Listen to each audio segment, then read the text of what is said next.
Salah satu di antaranya, misalnya, mereka berkata, kuil Sulaiman itu berada di bawah Masjidil Aqsa. Tapi ini tidak benar. Oke, kita coba mengupas sebuah video berdurasi 13 menit yang sebenarnya ini video adalah ranah pribadi, tetapi karena sudah dipublikasi itu artinya bisa dikonsumsi oleh umum. Dimana dalam video itu adalah Abi Quraisy Shihab, dimana Abi Quraisy Shihab ini adalah salah satu ustaz favorit saya, yang dimana ceramah-ceramah beliau itu sangat adem didengar, penuh dengan toleransi dan tidak menebar ujaran kebencian seperti itu.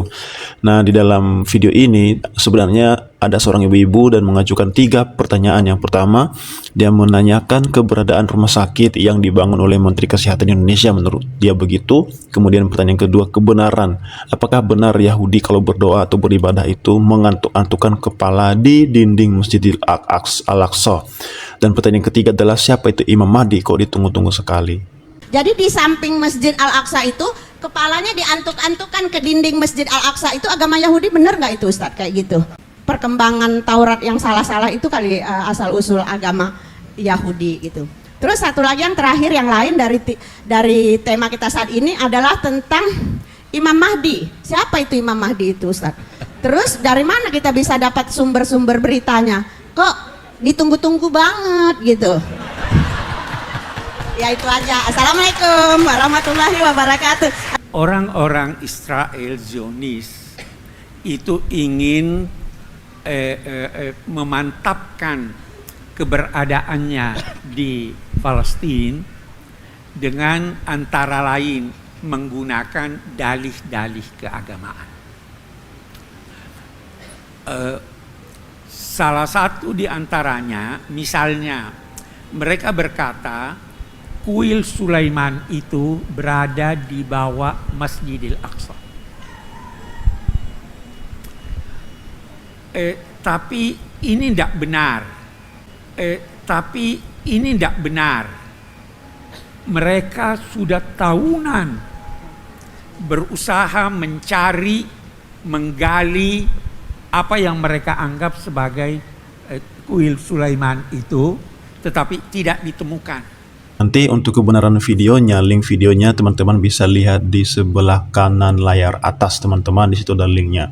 Nah, saya coba simpulkan penjelasan dari Abi ini dengan berkata bahwa Zionis itu berusaha memantapkan keberadaannya di tanah Palestina gitu ya, dengan berkata bahwa puing-puing reruntuhan kuil Salomo yang kita sebut dengan Bait Suci Salomo itu berada di mana tempatnya atau di tanah di mana Masjidil Al-Aqsa berdiri. Dan Bapak ini menyanggah itu salah, itu nggak benar.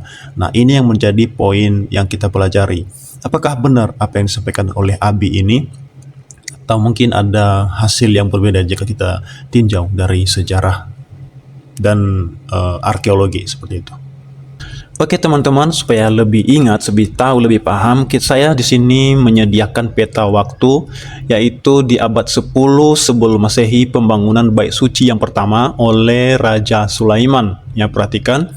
Kemudian Bait Suci yang kedua itu dibangun pada tahun 515 sebelum Masehi.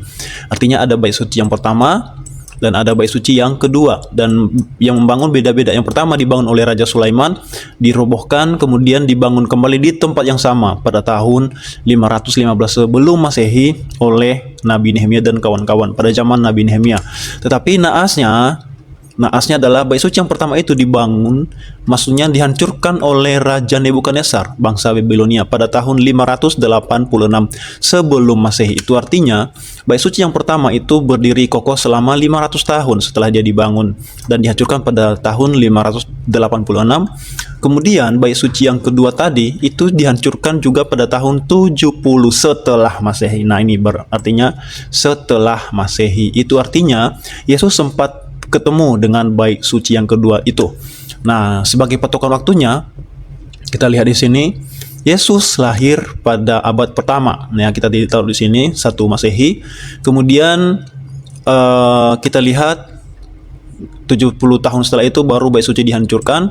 Kemudian kapan muncul Islam? Nah, di sini Islam lahir pada tahun 610 Masehi. Itu artinya masih ada jarak sekitar 600 tahun lebih, bahkan hampir 650 tahun.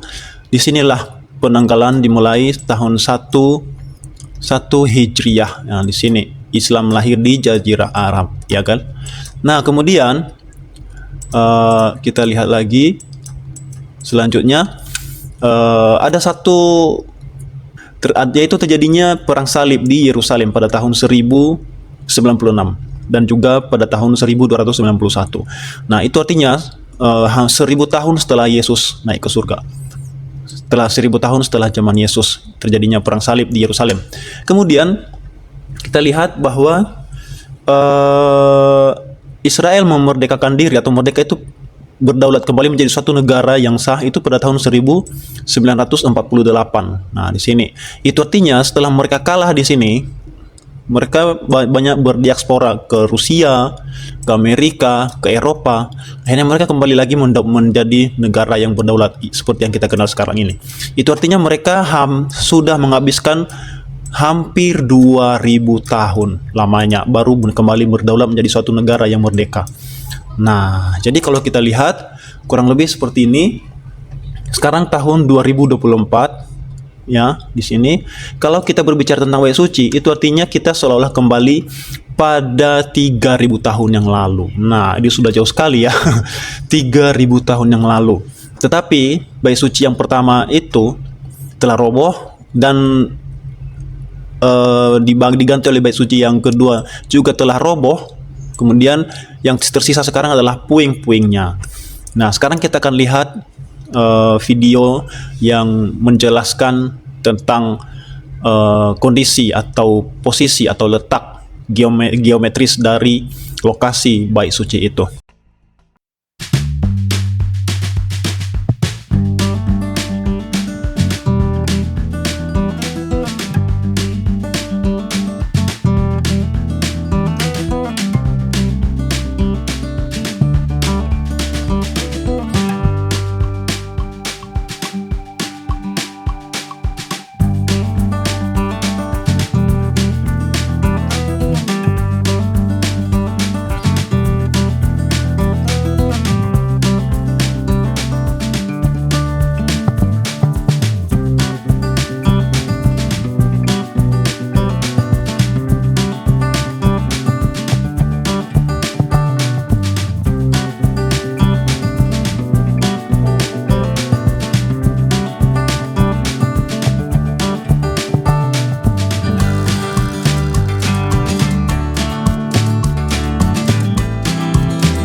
built by Solomon had two parts. The first was the Heikal, main chamber or sanctuary, often called the holy place, measuring 40 cubits, that's 60 feet or 18 meters long, and 20 cubits, 30 feet or 9 meters wide. The second part was the Holy of Holies, measuring 20 cubits long and wide.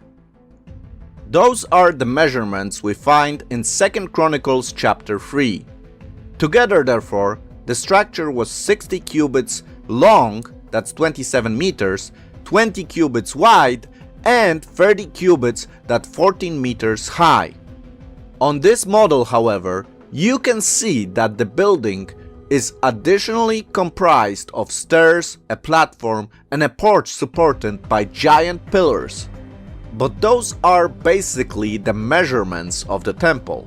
Of course, the temple complex consisted of more structures needed to facilitate many sacrifices performed by the priests. The biblical account tells us that the original temple built by Solomon was destroyed in 586 BC by the Babylonians. When the exiled Jewish people returned from Persian Empire, a second temple was built under the supervision of Ezra and Nehemiah. In 515 BC, the second temple, known as the Zerubbabel Temple, was completed. This temple was not as glorious as Solomon's temple, but it had the exact dimensions as the first one.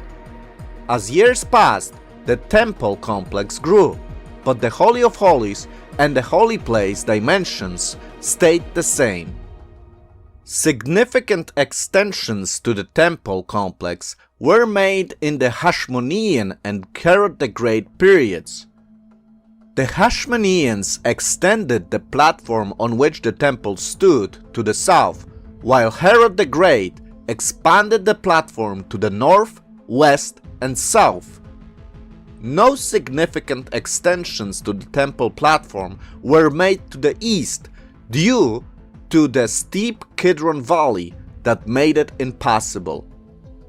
Today, when you look at the Temple Mount, you can see the remains of a vast platform built by Herod the Great to enable as many as 1 million pilgrims to perform sacrifices on the Temple Mount during the three major holidays of Passover, Shavuot, and Sukkot.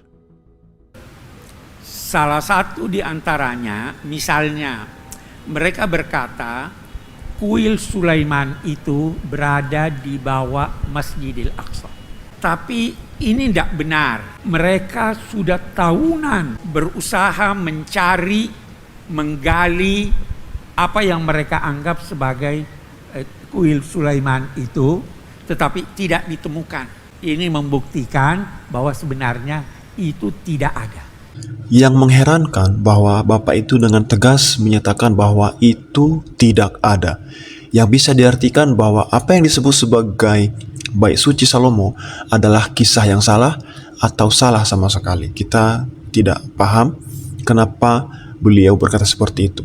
Kalau kita lihat apa motifnya, bahwa Bapak ini bukan tidak tahu kebenaran sejarah, karena Bapak ini merupakan orang yang sangat terdidik, sangat terpelajar. Dia bukan orang biasa.